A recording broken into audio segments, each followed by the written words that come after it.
My blanket ended up being 59 inches long by 45 inches wide without the fringe. With the fringe, it added another 6 inches, so 65 inches long. Let's make our Sofo Sherpa Fleece Fire and Rain blanket. I'm just calling it the Fire and Rain blanket because the colors remind me of being by the fire on a nice rainy day, which is one of my favorite things to do. So this is the Bernat Sheepy and Black Bear, which is a really, really dark gray.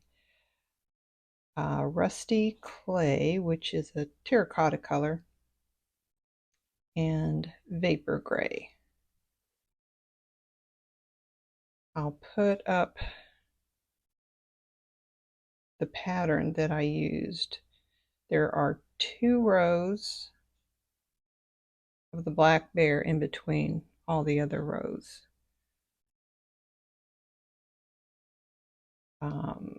Basically 8 rows of any one.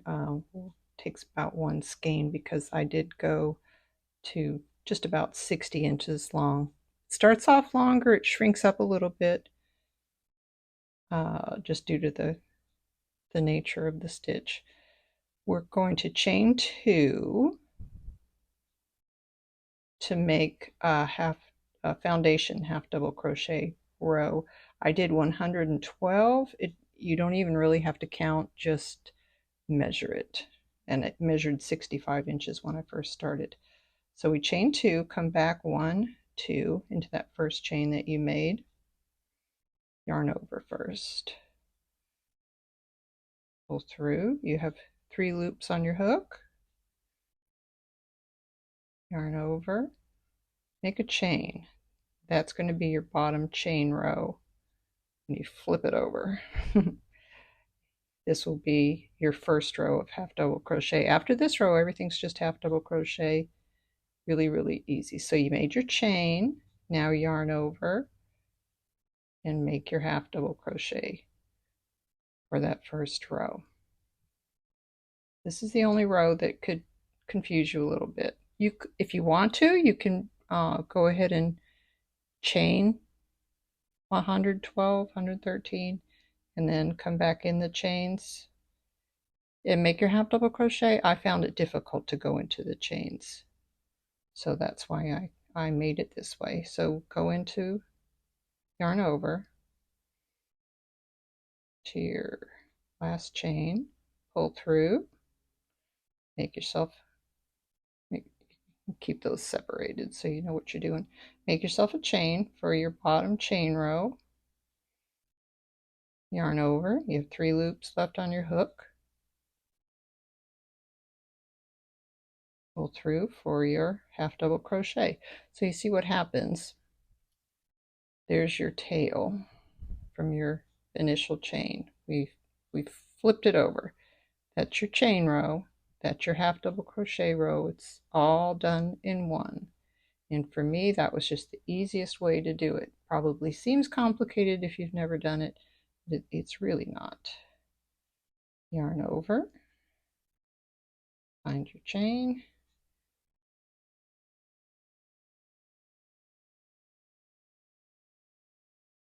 pull through, make a chain,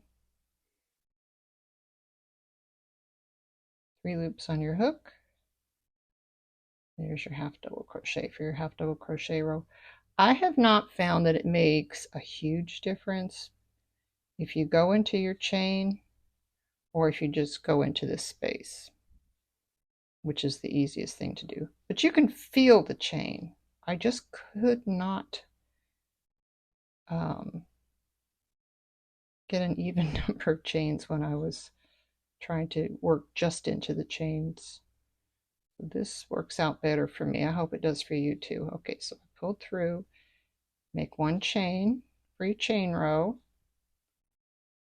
and pull through, make 1 half double crochet for your half double crochet row. Move this up just a little bit. It's kind of an extreme close-up. Make a few more of these. Always yarn over. Come through that chain. Make a chain for your chain row, yarn over, make a half double crochet for your half double crochet row. See? You already have your first row. I'm going to make it just a little bit longer and I will come back. If you get confused, just rewind and continue on. All right, I'm just pretending that I've made a very, very long row. I'm going to flip it because remember that's your chain row.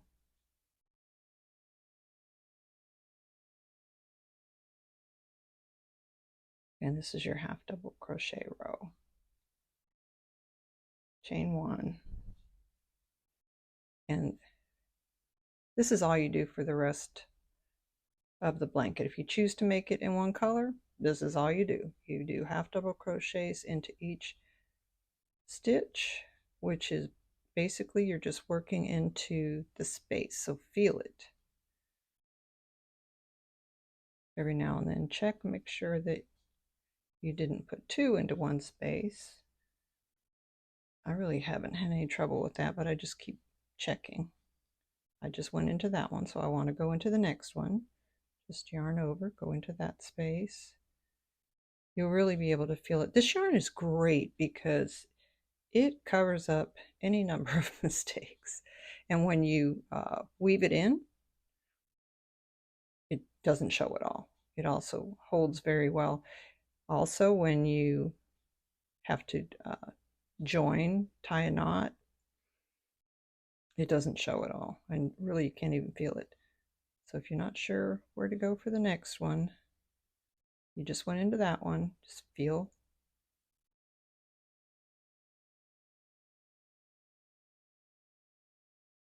This did take quite a bit of yarn. If you want it to take less, I've put it in the pattern. Don't make it quite as long. Here we go. So continue on, go to the end of your row. As I said, it will always be 2 rows of this black bear in between all the other rows. I will join you at the end of the row just to change color. Okay, I'm at my last stitch of the row. I just went into that one. I'm going into this one. I'm going to start a half double crochet, but then I will stop. Go ahead and leave a long tail, but you can cut your yarn. The tails are really easy to weave in, and they're all going to be on one side. You can change up the pattern if you want to. Make 1 row of this, 4 rows of the next, however you want to do it. I'm doing 8 rows of the next color, which is Rusty Clay. So make sure you leave yourself enough of a tail to weave in later. Pull through the 3 loops to complete your half double crochet and just chain 1. It's that easy. You're going to turn. I didn't cut my yarn because this is just a sample. Go into that very first stitch with a half double. It does end up looking a little neater on one side than the other, but there's not a really big difference because I did use an even number of rows.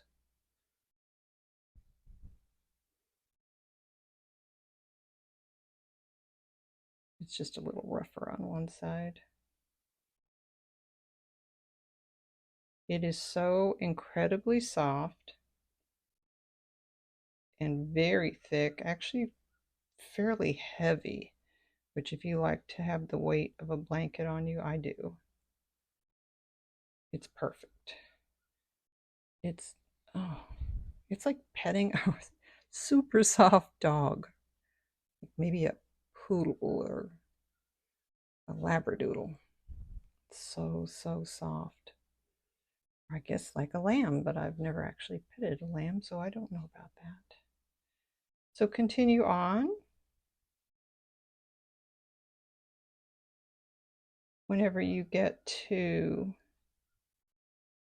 the 8th row of this color, your color B, you're just going to change color the same way. Just start a half double crochet, add your new color, which after the 8 rows of this would be another 2 rows of the black bear, and then we'll work into the vapor gray. So that's it. I feel like this is a really short video, but that's all there is to it. So you can also make it with or without the fringe. I've got the big blanket here. Woo! It's very big and heavy. This is how the fringe looks. It reminds me of feathers. I'm not a really big fan of fringe with just regular yarn. I thought I'd try this and I really like it a lot. This is the right side. It was very easy to do. I'm going to show you how to do that next if you want to do it. Mine added about 3 inches. I wasn't terribly concerned about keeping it even because I just afterwards kind of eyeballed it and clipped them. I really do like, I think it adds to it. Sometimes when I try a border or fringe or any kind of edging, sometimes I think it adds to the blanket and sometimes I don't. And I'll always tell you the truth on that. I think this adds to it. It doesn't get tangled up like normal fringe does. It sort of reminds me of the feathers on a boa, if you know what I'm talking about. All right, well, I'm going to show you how to make the fringe. You can either go ahead and cut all your pieces at the beginning. I just did them as I needed them. So we need 2 rows. They're simply going to go into the end of your row. I used just 2. Let's see. I used my hand first off to measure these and just left a little hanging over. So I went around 1, 2 times and have that hanging down here just for 1 piece. So I need to do it again. 1, 2, because I know that I need 2 pieces of fringe for 2 rows. So I'm just going to cut that. Don't worry about it being terribly even. And cut the bottom here where they join. Now just take 2 of those pieces. You can get them, fairly even. You're going to be able to even these up later. You can pull them through. You can pull each piece through.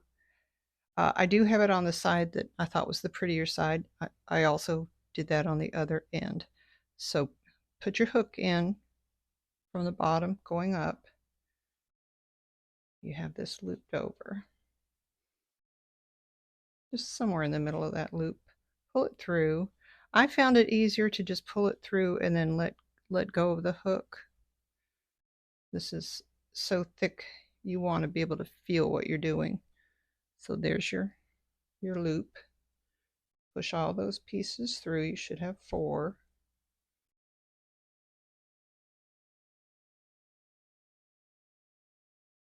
One, 2, 3, 4. I do. And as I said, if one seems shorter, just kind of pull tighter on it. You can always redo this. You can take it out if you need to. When I started, I had 6 pieces, so 3 loops and 6 pieces. It was way too thick. I thought this looked better. So there's my second one. Just the same thing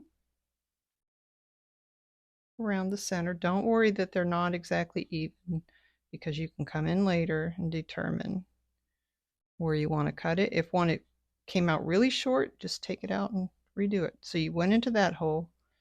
So next we want to go into this hole at the end of your second row. Pull it through and drop your hook. You can pull it through with your hook if you want. I just found it was easier to do it this way. Pull all your pieces through.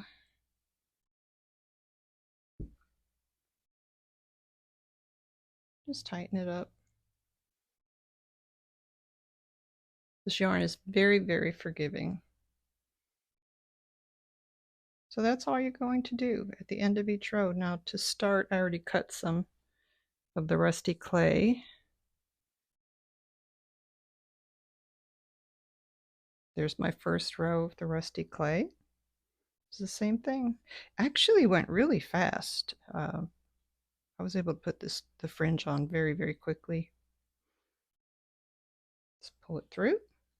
Get your loop.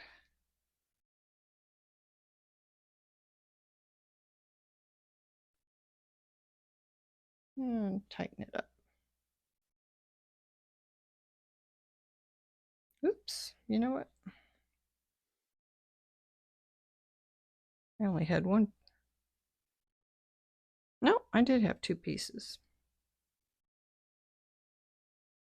Fooled me. All right, well, I'll show you again. Come in from the bottom, somewhere in the middle of your loop. Pull them through with your fingers. Pull it tight. Again, if one piece seems super short, just pull tighter on it.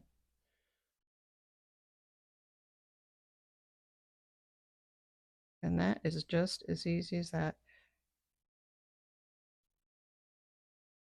They will all pull that one over just a little bit. There. Once you have it all done, you can see some of mine are already shorter. Just pull, pull, pull.